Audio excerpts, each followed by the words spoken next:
Next, we're going to hear from Neil Shah.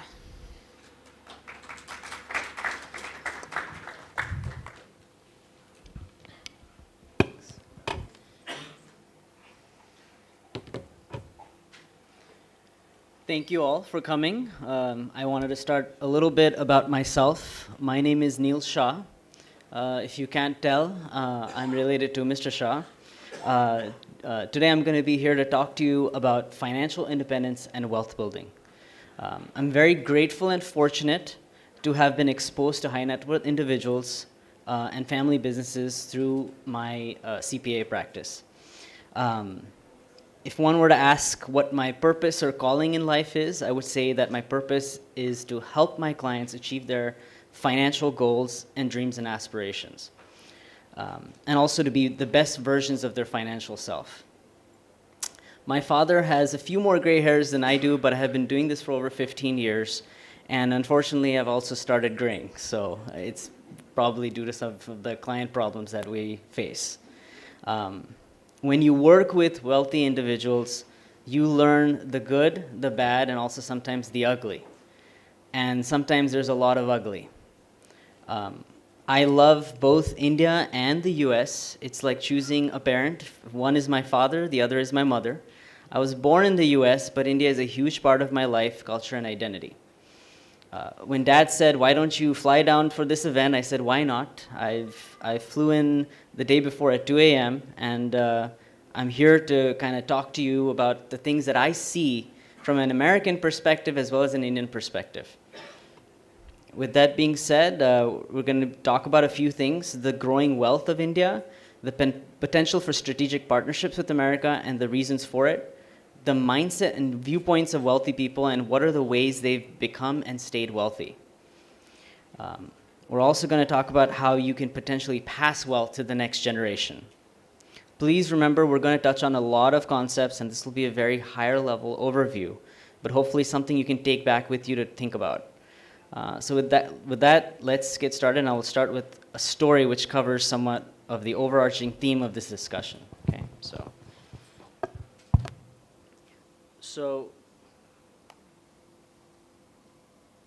hello. Okay, there we go. So I also like to walk like my dad likes to walk. So I'm going to tell you a story about my experiences with India. I've studied there, I've lived there, my whole business and everything is there. But it came time to get married. So I started the whole arranged marriage process. For my American friends that are there, it's more like speed dating, but you're kind of meeting people. So when I was going through this whole process, I met this one girl, and we were kind of just talking about, what do you do? I'm this. She talked about everything.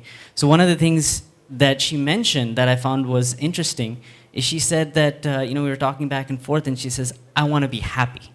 So I said, "Okay, great. You want to be happy. What does happiness mean for you?" So she says, "No, but Neil, I just want to be happy, right?" So she did not have, and even I was I was naive. I was going through that process. I was also discovering myself, what does it mean to be happy, okay? And what does it mean from a financial perspective, okay? If you don't have your why, if you don't know what it is you want to be, if you don't have a number, if you don't have an idea of what your goals are, and you don't have a strategic plan to get there, then you're just going to say, "I want to be happy." What does that mean? What is your why? And it's very important that you have a why, because if you don't have a why, you're a rudderless ship. Okay, so that's what we're going to discuss. So Dad talked about you have, say, a number that you want. Great. So we're going to talk about what are some concrete ways to get to that number. Okay?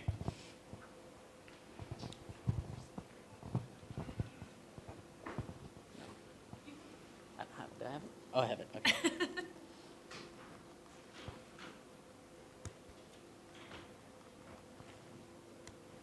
There we go. Okay. So money is numbers, and numbers never end. If it takes money to be happy, your search for happiness will never end. Okay? So one of the things that we want to talk about when we're talking about this whole thing is why we all chase money. We're all chasing this concept of, okay, if I have this much money, I'll be happy. If I have this much in my bank account, I'll be happy. But what does that mean? What is that exactly going to give you that happiness? Is it going to be the happiness you get from comparing yourself to your friends and family so that you have more? Or is there some innate thing that you want to achieve yourself? That is what you have to kind of focus in on. And that is something that I've noticed in India and even in America, that we're behind this pursuit of happiness, but it's ephemeral. We don't know exactly what that is. So for us to actually achieve happiness, we have to clearly define it, and we have to write it down. You have to have a plan, okay? So this presentation will discuss, what are ways you can grow your wealth? What's the mindset of wealth? We're going to talk about some income tax issues as well. We're not going to go too detailed in that, but we're going to talk about US tax law and how it can affect for somebody that wants to, say, go to America, or for somebody that, say, if you have relatives that are in America and they want to even, say, come back to India. What are the rules there and how does that affect? And we'll also talk about passion investments. So here's the agenda. And a lot of this stuff is in your packet, so I am going to be going quickly through this because I want to make sure that the other speakers have a chance to talk as well, okay? So one of the most interesting things is that for the last 10, 15, 20 years, everyone's been talking about China's growth. China's the manufacturer of the world. India is also growing. India has a middle class the size of the US population. And that is a consumer base that is buying, is developing, and is educated. And that consumer base can be a big driver of growth. So India is currently the most populous country. It is projected, it's got a very large middle class that is growing. This will increase demand for high quality consumer products, housing, and education, okay? The middle class is the fastest growing segment of the Indian population, growing at around 6% per year. Aspirers are continuing to transition to the middle class. The wealthy class is also increasing at an annual growth of about 11%. I alluded to the fact that the Indian middle class has got the same population as the whole of the US. At the end of 2023, India's richest citizens own 40.1% of the country's wealth. The share of total income was at 22.6%. What this tells us is that even though India is growing, there's a lot of concentration of wealth in few people. That can be a good and a bad thing. As of 2024, the wealth held by the top 1% of India's population reaches its highest level in 60 years. The percent share of income exceeds that of Brazil and the US. The 10,000 wealthiest individuals own an average of 22.6 billion rupees, 16,763 times the country's average. The number of Indians with net wealth exceeding 1 billion USD increased from 52 to 162, and that number continues to grow.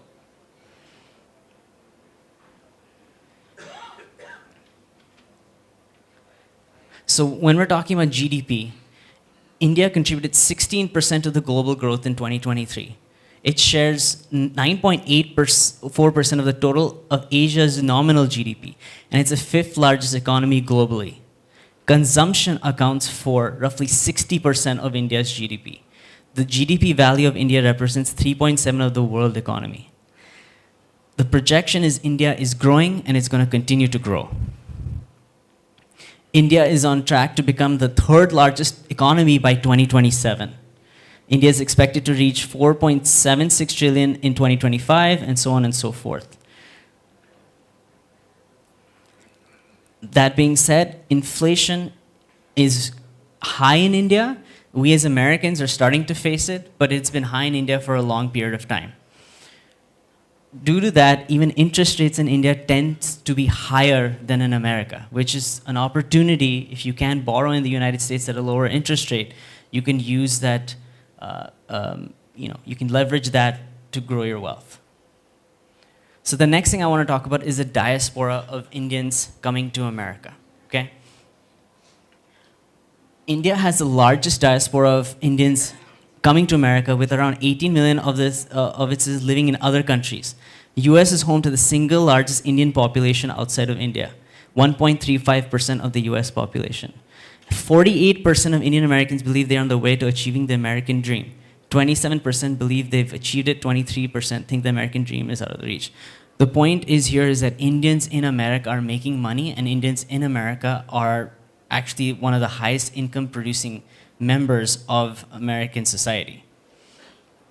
So why emigrate to the United States? It's not dependent on one type of industry or commodity. There's low barriers to entry. It's got a high educational system. It's got a dependable legal system. So you got strong property rights. In India, even if you're buying a property, you have to go through a lot of hoops. In America, you can literally, and Jack will talk about this, you can buy property easy, right? And the rights of your property, at least up till now, we don't know what's going to happen in the future, but up till now, you have strong property rights. So you can control if you own the property, you can use it as an investment, you can even use it to leverage, to build your business. The other thing is, compared to the world markets, America is a very stable stock market. There's less investment risk. Again, this talks about the various Indians in various industries as leaders. Everyone knows these people. So why the partnership between India and America?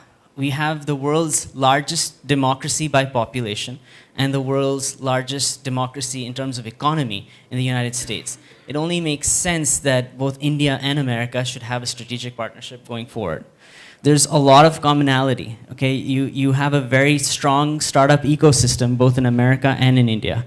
You have strong strategic relations and alliances. They're both democracies. There's a strong emphasis on entrepreneurship and innovation. And both countries are very accepting of cultural diversity. Okay. As India grows, there's also this newfound wealth that is being created, not just for Indians in India, but for Indians living abroad. As immigrants go to this new form of wealth, there's a new set of skills and principles that you have to develop. Okay. There's a quote here. So, one of the things that I notice when you come to India, or you see the wealthy in America, a lot of the business owners that have really succeeded are the ones that develop a strong emphasis on gratitude and giving back, whether it's hiring employees and treating them right, or it is donating to good causes. Having a sense of gratitude helps us stay grounded and avoid entitlement. And that's the key concept here, is that, greed can be your worst enemy. If you have a number, say whatever that number is, and you've achieved that number, and if you continually start to take more and more risks, there is a chance that you may lose what you've created. So it is important to have that number and then be focused on that goal. And then once you've achieved it, then call a timeout. Focus on the next, endeavor of your life, which would be, say, maybe giving back or donating, or achieving any purpose that you really believe in. So I love this quote. It says, "Gratitude is the antidote to entitlement." So when you have, if you're a wealthy individual and you have children in your business, if you teach them the values of hard work, if you teach them that what situation that you're in is something that most people don't have, you can teach them the values of appreciating what you have, okay? And that is very important. So again, can money buy happiness? What is enough? When is it enough? How much should you have as your number? So one of the most important things is balancing. You can continue to work hard, but if it's at the cost of your health, the cost of your relationships, your experiences, your health, and even your spirituality, there's a balance of how much you need and how much you want to, what's your purpose and what you want to achieve. Sometimes one is at the cost of the other. So finding purpose is important. These are the steps to find your purpose. So now we're going to talk about spending. If you buy things you do not need, soon you will have to sell things you do need. So these are some certain rules on what to buy, when you're purchasing something, what are the things you need to look at? Do you want it? Yes, you want it. Do you need it? Everyone will say, will you use it 90% of the time? Will it make me money? Is it an investment in my future? If not, will it further my goals and ambitions? Do I need it now? Can it wait? Can you sleep on it for a few weeks? Then you decide. You buy for utility, not aesthetics. Buy less, but buy the best. Will this purchase cost me to buy other things I don't need? Now that I have it, do I really want to keep it? If not, sell, return, or donate it. We have become acquisitors. We have to learn that things are not going to give us happiness. The things that give us happiness are their experiences, our relationships. Nobody at the age of 80 or 85 says, hey, I wish I worked harder. It's more like, I wish I'd spent time more with the people I loved, right? And the most important thing is the most important commodity is not money, it's actually time. And we all come with a limited amount. So is that thing that you're buying, is that worth your time? Is it worth you giving your blood, sweat, and tears for that thing? And that is a concept that you also have to teach the next generation, that there's always consequences to your choices, good or bad.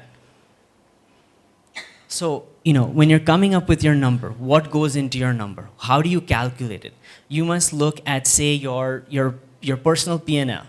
What's my spend rate? How much am I spending a year? And these are conversations we don't tend to have with the younger generation, right? They say, okay, Papa, I want a car. Fine, Debra, you can get a car. But how much effort and time goes into purchasing that? Does your son or your daughter, do they actually know what that actual car is worth? How much effort mom and dad had to put into it? Do mom and dad even have a discussion about personal finances? These are touchy subjects we don't talk about with our kids, right? Because we always want to be able to provide. Maybe we've been through hardship. Maybe we've been through hard times. So we never want to say no to our kids. But have they really realized the value of the things you're giving them? And that is also important. If you want wealth to continue to the next generation, you have to make sure that you understand that they know your personal budget. They know what your spend rate is. How many of us actually go and have a discussion with our teenage sons or teenage daughters and say, you know what? Dikra, this is how much it costs for me to run the household. This is how much it costs for you to go to college in, say, America or wherever they want to go. Have they felt the pinch? Have they felt the pain? If you just go and buy a car, if you just go and buy something, they're never going to realize the value of what you've given them. And that's the most important thing, that you have to teach them the value, because you have to teach them how to fish. You just don't give them the fish, right? So that's the idea here, is that you also have to come up with how much is enough. How much is enough of you spending your time, your income, your blood, sweat, and tears. How much are you giving up for that number? If, say, you want to be worth $1 billion, right? Great, go for it. I'm not saying don't be ambitious, but the question is, what other sacrifices are you willing to give up? Or what things are you willing to give up for that value? So having a number is important, but also quantifying, how much is important as well. And I'd say start with an income approach, right? Look at your spending, look at your burn rate. Decide, hey, I want to spend, 2x of what I'm making right now. Then you start with that number, then you build towards a net worth amount that then you can sustain. Maybe you want to provide not only for yourself, but also for next 2 generations. Build that into your net worth calculation. So one of the easiest ways of doing this is what's called the 4% rule.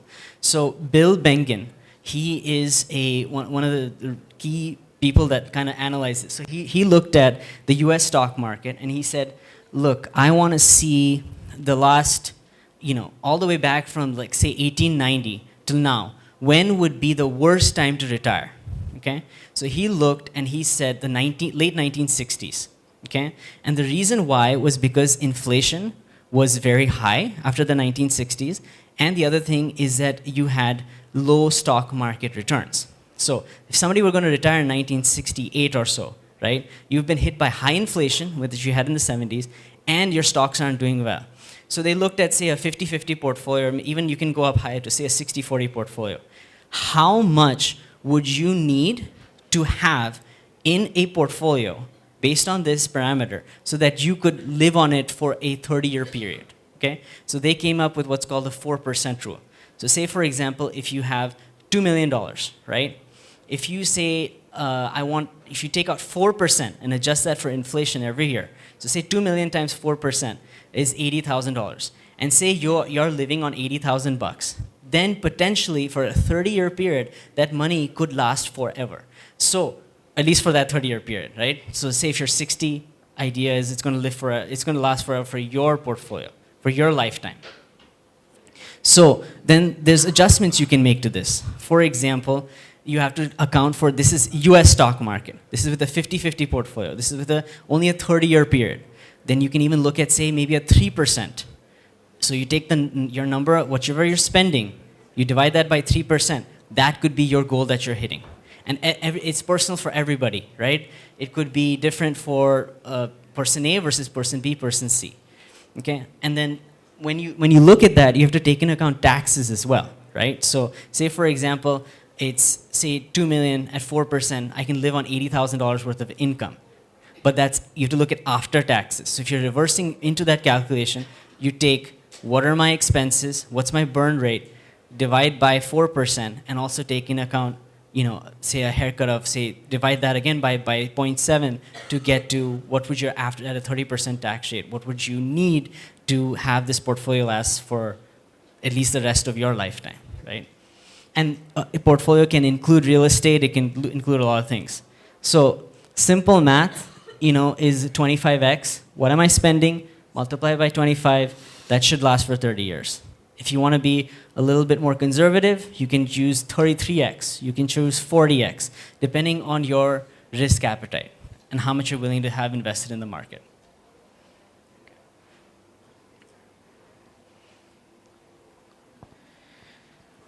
So this is just everybody's at different stages of their financial independence pyramid. So that's that. So these are different ways you can work on growing your wealth. The use of AI is pervasive through everything we're doing nowadays. Things are changing. Things are changing fast. On debt, so there's 3 or 4 different types of leverage that you can use. You can use financial leverage, which means borrowing money. You can use, there's that's OPM. There's also OPT, which is other people's time. So you leverage employees, you leverage labor, other people's labor, right? And then the third leverage you can do nowadays is leveraging technology, right? And that's become a big important thing. How do we use AI? How do we incorporate AI into the things in our businesses to automate things, to make sure we're being as efficient as possible? Of course, Dad says that debt is bad, but in your growing stage, you may need to, if you want to do a project or build your wealth, you may have to use leverage. Of course, at some point, you should be debt-free, right? Because you don't want to have the risk of debt. So this is different types of investments. I'm going to quickly go through these because it's already in your packet. You guys can refer to this. But there's arts and collectibles, U.S. stocks, estimated 5 to 7% rate of return. People are also, you can do index funds, which are basically buying the whole market. So you're not buying individual stocks, where there's high volatility, high risk. Investing in the U.S. stock market. So can a non-citizen buy stocks of U.S. companies? Yes. There's no citizenship requirement, but it's a suggestion to work with an international broker because there's some tax ramifications as well that is important to know. So let's talk about some of the tax implications. If investors that qualify as non-resident foreign nationals of the U.S. for tax purposes are not liable for capital gains on their earnings, but the brokerage will not will any taxes from earnings in account, and there's some treaties that you have to take into account as well. If you are a non-resident foreign national and you invest in a company that pays dividends, the dividends are taxed as income at 30% U.S. tax rate. Investors' country of residence may again have a treaty to lower the tax rate, and if earnings are interest related. So there's also U.S. bonds. It's kind of like a safe haven investment. U.S. real estate, which Jack will talk about. It's a mature market. There's stability and long-term growth. There's potential for high returns, and the real estate market is growing at a 3.6% between 2024 and 2029, and also depends on location. Bay Area real estate tends to probably do as well in some areas, or if not even better than the stock market. So we talk about California, which is where real estate does do pretty well. These are some of the rules. There may be foreign investors may have a 50% withholding on property sales. So if you sell the property, they may take the government may take a 15% tax withholding, which then you can file a return and try to get that money back. So these are the different types of forms that if you're a foreigner and if you're investing in U.S. real estate. And then the default is, as I said, 30% of gross. If you have rent income, 30% of gross rental income. That's kind of the easy method, where they just take a 30% haircut. If you're willing to spend the time and effort, you can actually get that reduced. And you treat it more like a business. You can get deductions for, say, insurance, property taxes, and if you use leverage interest expense that you use to buy the property in America. So there's this whole concept of outbound taxation. That means Americans leaving the United States, and then there's inbound taxation where people are coming to the United States. So there's specific tax rules for that as well.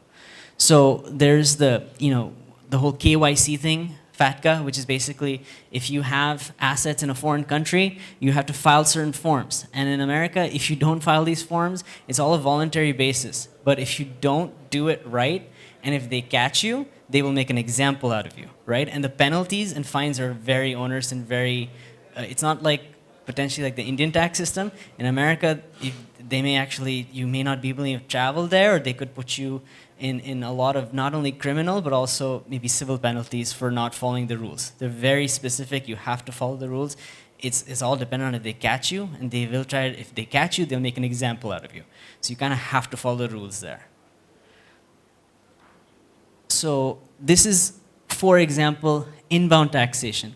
You may have, say, for example, a clear example would be, say, a student that wants to settle down in America.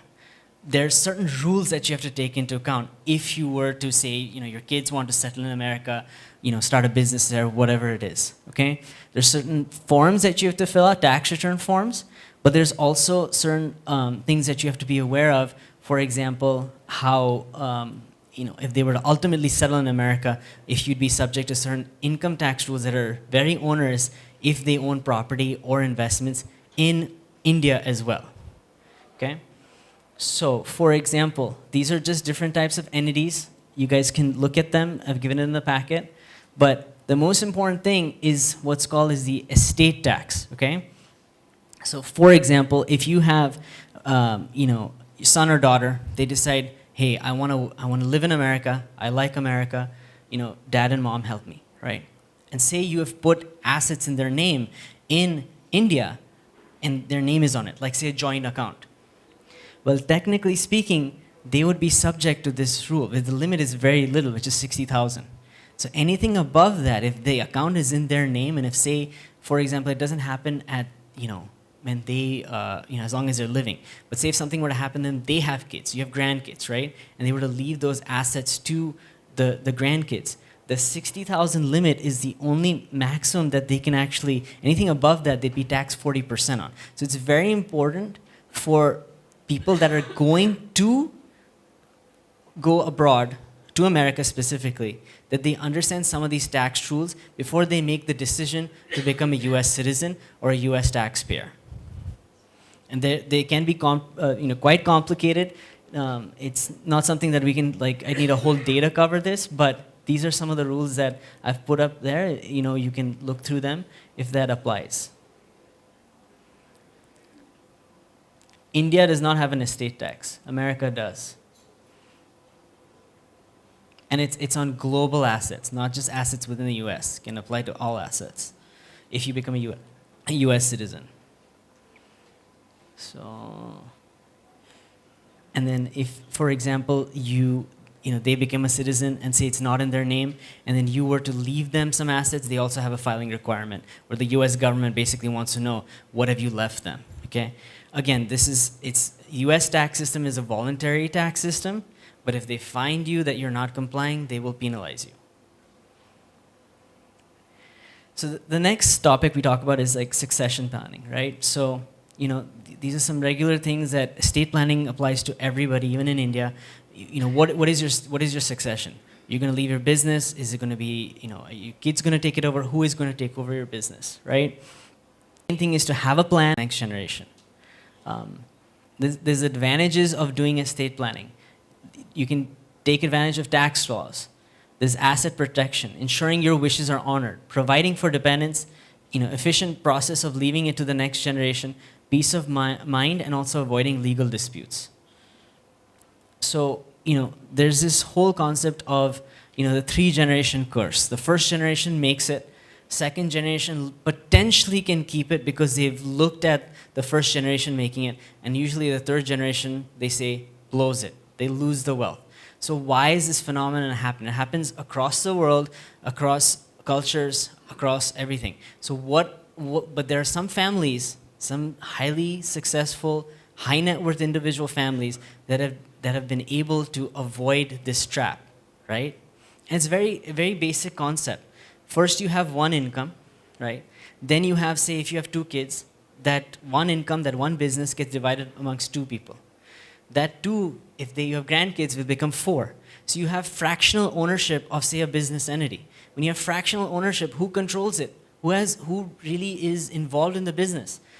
That is where over time, there's this thing where, the 10%, the third generation, 10% continue the business, continue the wealth, because they've lost the wealth that was created by the first generation.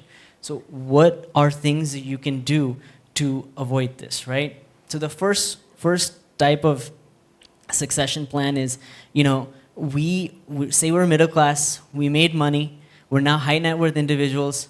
Rich perspective is wrong. I'm not going to tell my kids about money. They're going to avoid the money topic because money is evil, and they're not going to know how to, manage money, and they're going to lose it all, right? It's based on distrust. It doesn't teach the kids financial skills. It doesn't teach them that, you have to work with your advisor. It doesn't teach them the necessary things to go to the next generation. So again, that third generation goes back to starting again from scratch, right? So this is kind of like the ostrich approach. The other thing is, say for example, you leave a bunch of money to your kids and you've not communicated that, hey, I'm leaving this money to you. Then the other thing that can happen is that, Dad, you could have funded my business. You could have funded, my career that I wanted, but you didn't, because you didn't communicate what you were actually worth, right? You were too stingy, or you just didn't trust that I would be a good steward of your wealth. That can lead to the next generation being angry. There could be anxiety and resentment that, you hid this from me.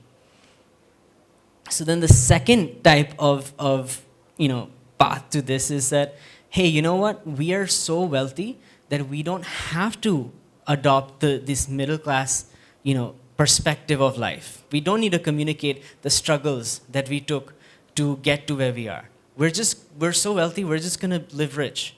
Well, again, there, all of a sudden, the kid doesn't know the value of the BMW, doesn't know the value of what it takes to get there. They again end up in the same situation because they've not learned to navigate the free way of life. They don't know how much things cost. They don't know how to make money. They don't know how to build wealth, okay? So you need, and this is whole concept from this book called The Millionaire Next Door, which is basically economic outpatient care. Basically, you are treating your kids as you're just spoiling them. You're just continually giving them money. They don't have any value for things, and you've not taught them the basic skills that got you to where you are, right? Because struggle brought you to being financially independent. So what are ways you can kind of avoid this trap?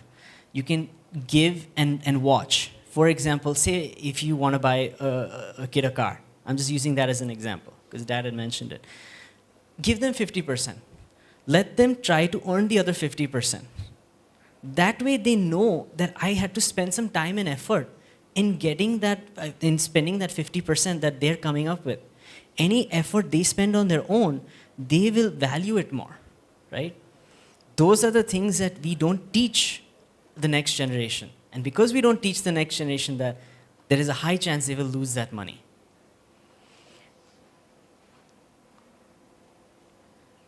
So the solution is kind of blending the middle class perspective as well as the high net worth perspective. Teaching them how to use their advisors, how to, telling stories, communicating. Even for example, say, your son or daughter wants to buy something and you don't approve of it. Tell them the reason why, rather than just saying, no, you're not going to get this. Tell them why you made the decision. Maybe, and don't lie to them. If you can afford it, tell them, I can afford it, but I don't want you to, I don't think it is worth it because you've not, in some ways, earned it. These are my reasons why I feel that you've not earned it. If you don't communicate to the next generation, how will they understand that what your perspective is, correct? Have you taught them the opportunity cost? If I invest this money rather than buying a car, I will have X. Have you gone through the math of that with them, right? Those opportunity costs you have to discuss. Only if you discuss that will they understand. So the very wealthy, the ones that have multiple generations of the wealth going to the next generation after that, is the ones that combine these two perspectives. Okay. And the last thing is charitable giving. We live in a consumption lifestyle and we are constantly bombarded with advertisements, buy this, buy that. We have social media generation, okay? We are used to seeing our friends, neighbors, all these people doing things, traveling here, traveling there, right? There's so much FOMO out there, but there's no JOMO, right? There's no joy of missing out, right? Somebody told me the other day, oh, did you go to this Coldplay concert? Yes, but you cannot be everywhere all the time. There's a concept of being, enjoying certain things but not other things. There's a concept of, do I really need to tick every box? If I go on a vacation, I'm checking every specific place that is there to see in a location. Am I really on a vacation? Maybe I need a vacation for my vacation, right? So those are the things that you have to look at in the best way. The best antidote to this like consumption behavior is by giving. Teaching your kids that, hey, you know what? By giving to people, to kind of, seeing other perspectives, that's how that you can appreciate what you actually have, right? Not everybody has the things that we have. Not everybody, can appreciate even living in the home we have. Those are things that we must teach the next generation. Otherwise, they have no perspective. If you've been flying private your whole life, you don't know that people fly coach, they fly economy. You know what I mean? So that is something that is important to teach them. These are the steps that are in your packet. Overall, it is important the overall theme of this is to find your why, find what it is that makes you happy, have that discussion with the next generation, right? And make sure that you communicate the reasons for what you did, the reasons why you make your business decisions. Have your kids even just listen in on those conversations. Because if they're there, they will absorb. And just by absorbing and being in your presence, they will decide that, okay, Papa, Mommy, they made this decision because of this reason. Maybe even I should think like that. And that's pretty much how you can grow, build, and maintain wealth. And leave it to the next generation. Thank you. Thank you.